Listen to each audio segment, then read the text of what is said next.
Today we're going to discuss the water activation in EPH 20.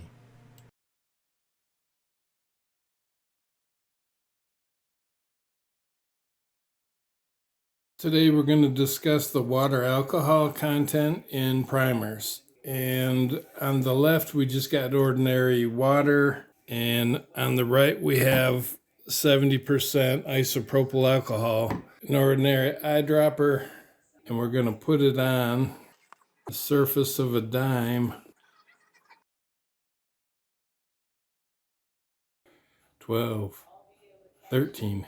Do the same thing on the alcohol side. You'll notice that the water droplets are much smaller. 1, 2, 16. 16. Let's take a deeper look into this. This is ordinary bread flour. Pure water. 70% isopropyl alcohol, IPA, is 30% water. This will be 50-50. Drop of food color.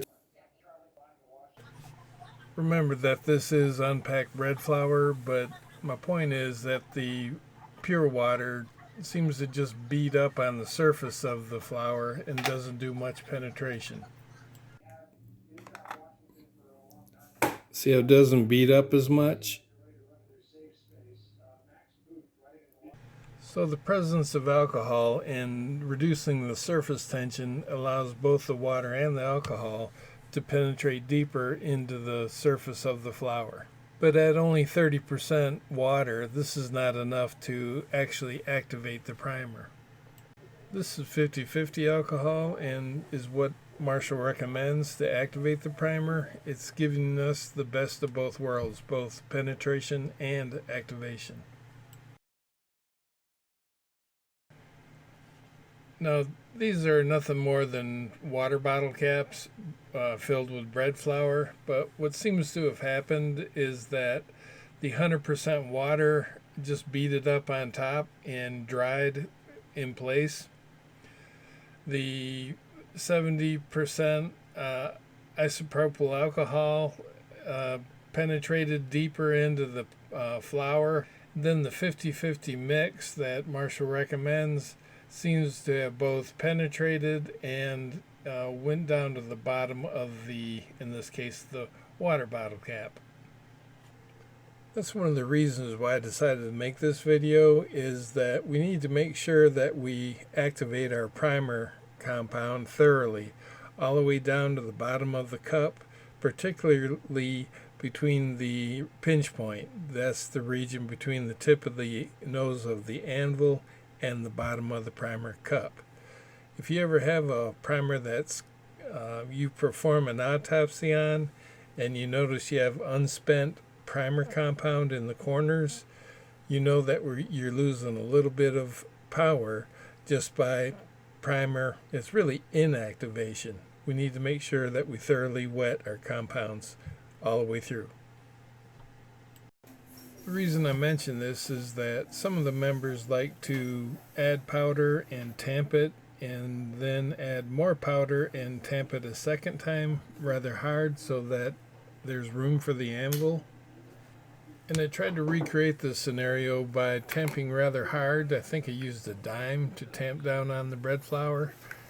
And then I added 50-50 alcohol on top of that to mimic activating it, and found that the activator, for the most part, stayed just on top of the flour.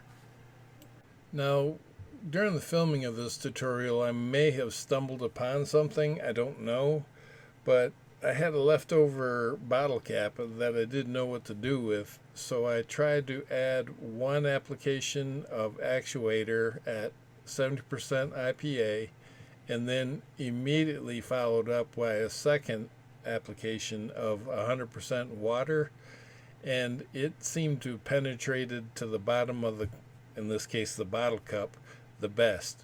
But again, I had double the amount of activator as the others.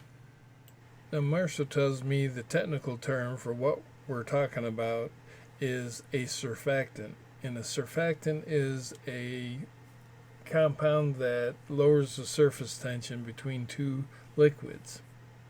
I got on Wikipedia and found a list of surface tensions, found that water and air has a value of roughly 72.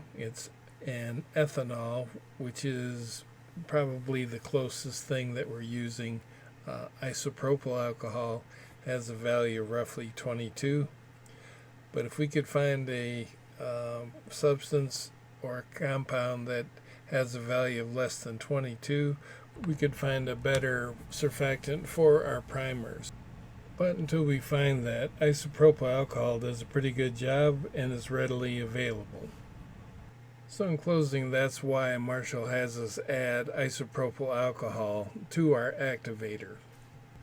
The alcohol really does help get the water down into the primer compound, deeper into the primer cup.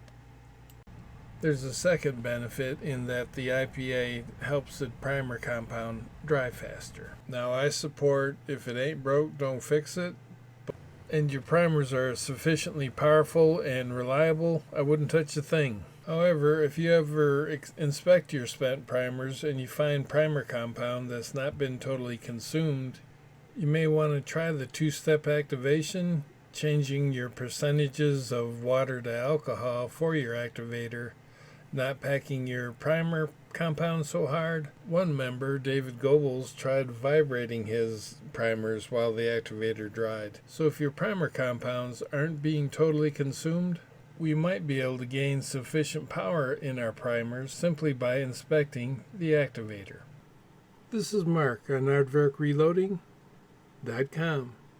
If you have the financial means, donations on Patreon would be appreciated, but not required. Details below. And if you have technical questions, please join me at the MeWe group called Primer Reloading. Hope to see you there.